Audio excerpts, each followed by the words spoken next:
Dr. Lyra Winters had always prided herself on her attention to detail. As the lead quantum physicist aboard Space Station Helios, missing even the smallest variable could mean the difference between a breakthrough and catastrophe. But she never expected that her observant nature would uncover something that would shake the foundations of human understanding of quantum mechanics and possibly threaten her life. The day started like any other in the quantum research lab. The soft hum of the particle accelerator provided a familiar backdrop as Lyra adjusted the holographic displays showing their latest experiment results. The station's artificial gravity felt slightly heavier than usual, a sign that the engineering team was running their monthly calibrations. "Dr. Blackwood, could you verify these quantum signature readings?" Lyra called out to her newest colleague. Dr. Raven Blackwood had joined the team 3 months ago, and despite his somewhat reserved nature, his brilliant insights had already proven invaluable. Raven moved to her station, his tall frame casting a shadow over the holographic display. His dark eyes scanned the readings with remarkable speed. The entanglement ratios seem stable, but there's an anomaly in the quantum coherence pattern. As he reached across to adjust the display, his sleeve caught on a protruding sensor array. The fabric tore, revealing a flash of something metallic embedded in his forearm. Lyra's eyes widened. It wasn't a standard medical implant. The surface had an impossible geometric pattern that seemed to shift and flow like liquid mercury. Raven jerked back, quickly pulling his sleeve down, but it was too late. Their eyes met, and Lyra saw something she'd never witnessed in her collected colleague before: fear. "That's not standard tech," she said quietly, making sure none of the other researchers could hear. "The quantum interference pattern, it's similar to our experimental results."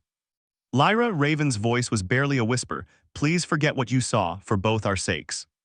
Before she could respond, the lab's emergency alert system blared to life.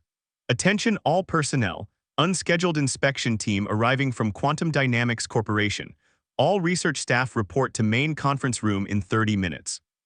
Lyra watched as all color drained from Raven's face. "They're here for you, aren't they?" He nodded almost imperceptibly. "I need to go now." "Wait," Lyra grabbed his arm, careful to avoid the torn sleeve. "My private lab in Section C, it's shielded for sensitive experiments. Whatever they're looking for, they won't be able to detect it there." Raven hesitated, clearly weighing his options. "Why would you help me?" "Because that implant is generating quantum signatures we've been trying to achieve for years. Because you're the brightest mind I've worked with. And because nobody deserves to look that terrified." The next 20 minutes were a blur of activity. Lyra used her clearance to get Raven to her private lab, then rushed to the conference room. As she took her seat, Security Chief Dominic Foster entered with 3 representatives from Quantum Dynamics Corporation, their pristine white uniforms a stark contrast to his battle-scarred security armor. "Dr. Winters," the lead representative, a woman with silver-white hair, addressed her. "We understand you work closely with Dr. Blackwood. Where is he?" Lyra met the woman's gaze steadily. "He mentioned feeling unwell earlier, might have been the gravity fluctuations." "Interesting," the woman's smile didn't reach her eyes. "Our sensors detected unusual quantum signatures in this section an hour ago. Would you know anything about that?" "We're a quantum research facility," Lyra replied evenly. "Unusual quantum signatures are literally in my job description." Security Chief Foster stepped forward, his cybernetic eye glowing faintly. "Dr. Winters is correct. We've logged 17 unique quantum events today alone, all within expected parameters for their research." The representative's smile tightened. "Nevertheless, we'll need to conduct a thorough inspection of all research areas, corporate protocol." As the other researchers were dismissed, Lyra felt her heart racing. She had bought Raven some time, but she knew this was just the beginning. Whatever secret he carried in that quantum implant, Quantum Dynamics was willing to go to extraordinary lengths to find it. Walking back to her lab, she found Raven examining his exposed implant. The geometric patterns had become more pronounced, pulsing with a faint blue light. "They're scanning for quantum signatures," he said without looking up. "This station will become a cage within hours." "Then we better figure out what makes that implant so special." Lyra moved to her workstation. "And find a way to mask its signature before they do." As she began calibrating her sensors, Raven finally met her gaze. "You don't understand what you're getting involved in, Lyra. This isn't just about corporate secrets or advanced technology. This implant, what it represents, could change everything we know about quantum mechanics and human consciousness." "Good thing you're talking to a quantum physicist then," Lyra managed a small smile. "Now let's see what secrets that mark of yours is hiding." The quantum scanner hummed to life, and as the first readings appeared on her screen, Lyra felt her scientific curiosity overcome her fear. The patterns were unlike anything she'd ever seen, a perfect bridge between quantum mechanics and biological systems. What she couldn't know then was that this discovery would set in motion a chain of events that would challenge not just their understanding of physics, but the very nature of human evolution. Security Chief Dominic Foster stood in his office aboard the Helios, staring at the quantum signature readings scrolling across his cybernetic eyes display. Something about them tugged at his memory, a shadow from 15 years ago during the Galactic War. He dismissed the data with a blink and focused on the holographic personnel file floating before him. Computer, expand background check on Dr. Raven Blackwood. The AI responded with a soft chime. Academic records from Europa University verified, publication history confirmed, employment history with 3 research stations authenticated, no criminal record. Everything looked perfect, too perfect. Dominic ran his hand over the rough scar tissue where his cybernetic eye met flesh. The implant had saved his life during the war, but it had also taught him that technology could hide the darkest secrets. Just like the quantum signatures he detected during Dr. Winter's research session, they were hauntingly similar to the ones his unit had encountered during the infamous Perseus incident. A gentle knock interrupted his thoughts. Dr. Thalia Reed, the station's chief medical officer, stood in his doorway. Her usual confident demeanor was replaced by obvious concern.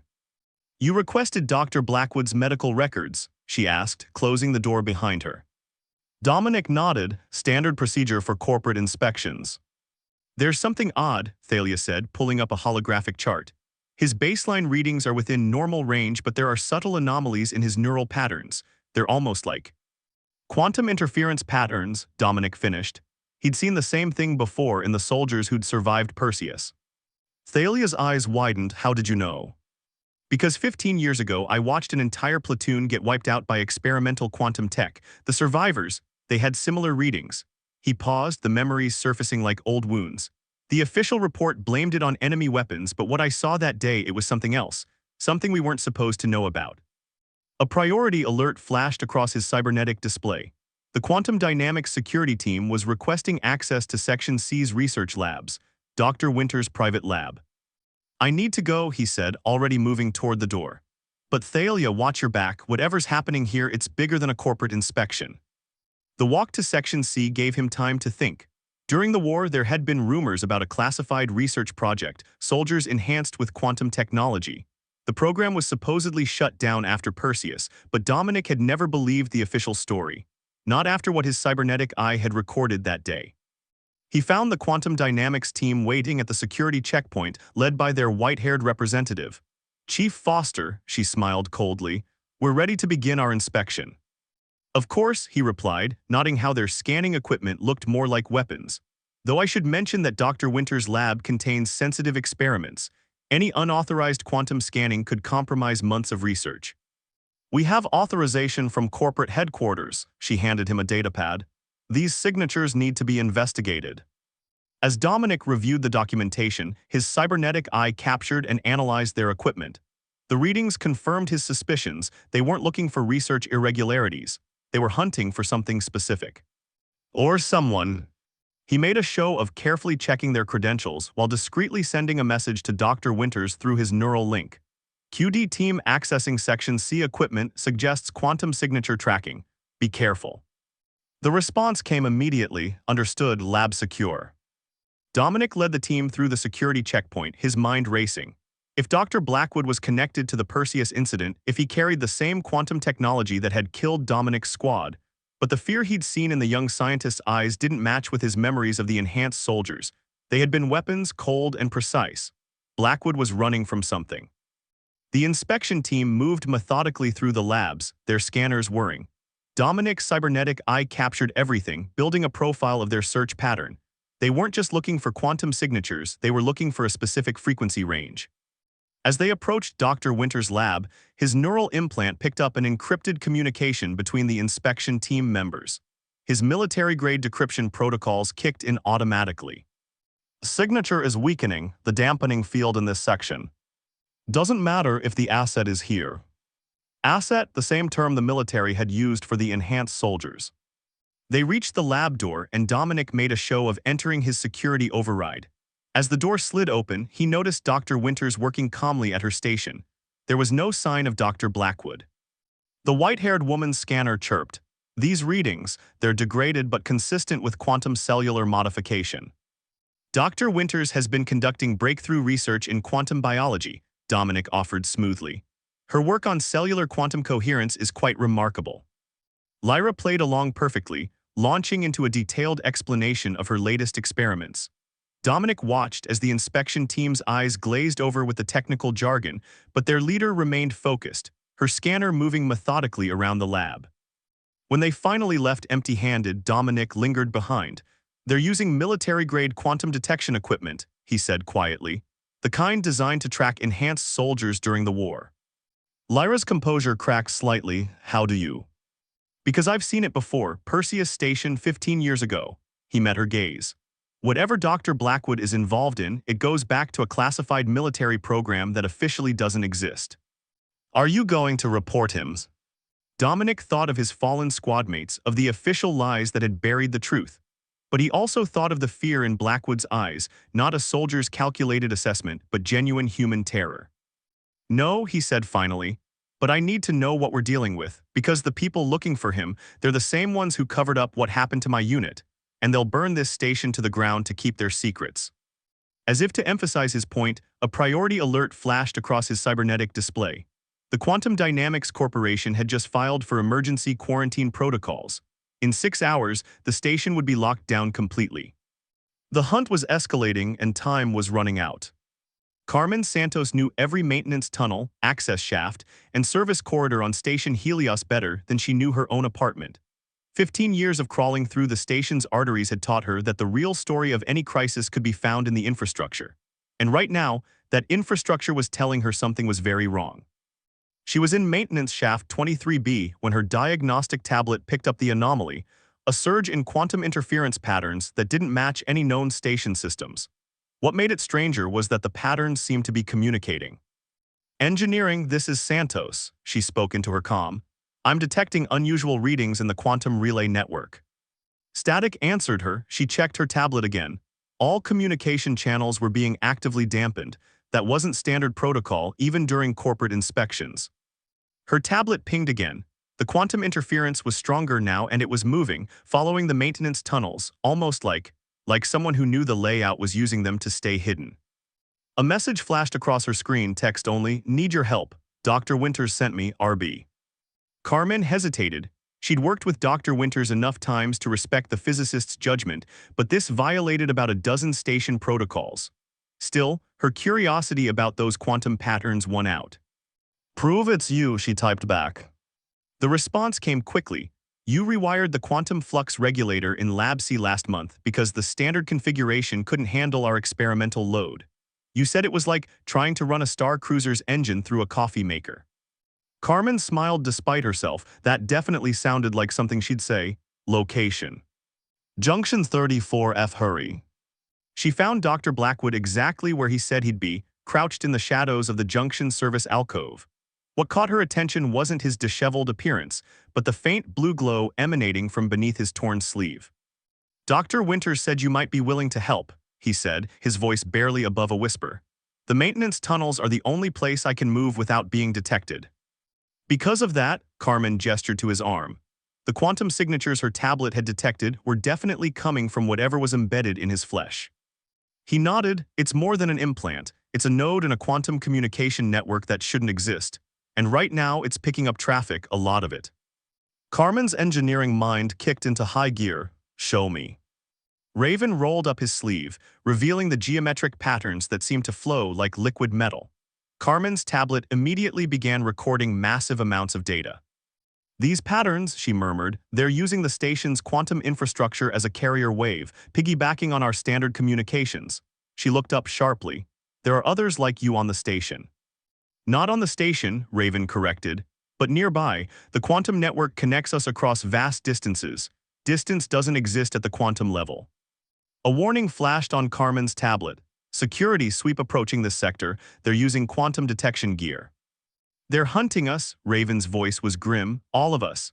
The network was supposed to be our safety line, a way to warn each other, but they've found a way to track the signals. Carmen was already pulling up the station's maintenance schedules on her tablet. The quantum damping field in Section C isn't just for Dr. Winter's experiments. It's part of a larger grid if I can reroute power from the secondary systems. You could create a station-wide quantum blind spot, Raven finished, understanding dawning in his eyes. Exactly, but it would only last about 10 minutes before the safety protocols kicked in. She met his gaze. Would that be enough time? Before he could answer, her tablet lit up with new quantum signals. The patterns were different this time, urgent, almost desperate. They're shutting down the network. Raven's face had gone pale. Severing connections, people are dying. Carmen watched in horror as the quantum signatures began winking out one by one. Each loss felt like a life being extinguished. How many? Hundreds across multiple systems. His implant was pulsing rapidly now. We were an experiment in human evolution, quantum consciousness linked across space itself, but they never intended for us to be free. A decision crystallized in Carmen's mind. I'm not letting that happen here. Her fingers flew across her tablet. I'm initiating a level 3 maintenance override. When the damping field goes up, you'll have 10 minutes to contact anyone still alive on the network. Warn them. They'll know it was you, Raven protested. Let them prove it, Carmen smiled grimly. I've spent 15 years building backdoors into these systems. Sometimes the best hiding place is right in plain sight. She sent the command. Throughout the station, lights flickered as power was diverted to the quantum damping grid. Her tablet showed the field expanding, creating a bubble of quantum silence. Raven's implant flared bright blue. The network, I can broadcast without them tracking the signal. Carmen kept one eye on her tablet's security feeds. The quantum dynamics teams were scrambling, their scanning equipment suddenly blind. She caught a glimpse of Security Chief Foster in one feed and could have sworn she saw him smile. 8 minutes, she warned. Raven's eyes had taken on the same ethereal blue glow as his implant. Message sent, there are others out there hiding, now they know they're not alone. And the ones hunting you. They'll know too that someone helped us, that their control isn't absolute. Carmen checked her tablet again. 2 minutes, we need to move, I know a place. The station's emergency alert system cut her off. Attention all personnel. Due to a critical infrastructure failure, Helios Station is now under emergency quarantine protocols. All non-essential personnel are confined to quarters. Security teams will conduct door-to-door inspections. They're locking down the station, Carmen said, already moving toward the maintenance shaft. But they don't know these tunnels like I do, come on. As they crawled through the station's hidden passages, Carmen's mind raced with possibilities. She'd spent her career maintaining the physical systems that kept Helios running. Now those same systems had become a battlefield in a war she never knew existed. But if quantum technology could bridge space itself, if consciousness could be linked across the stars, maybe the real maintenance work was just beginning. The quantum network was broken, but its pieces remained. And Carmen Santos knew better than anyone, sometimes the most important repairs started with salvaging what was left. Dr. Thalia Reed had broken enough protocols in the last 12 hours to end her medical career 10 times over. But as she studied the quantum biological readings from Dr. Blackwood's implant, she knew she couldn't stop now. The medical bay's secure lab had become her fortress, and what she was discovering could revolutionize human medicine or destroy it. These neural patterns are impossible, she muttered, adjusting her holographic display. The quantum signatures aren't just interfacing with his nervous system, they're evolving with it. That was the point, Raven said from the examination table. The implants were designed to grow with us, to change as we changed. They'd smuggled him into the medical bay through the maintenance tunnels, thanks to Carmen's expertise.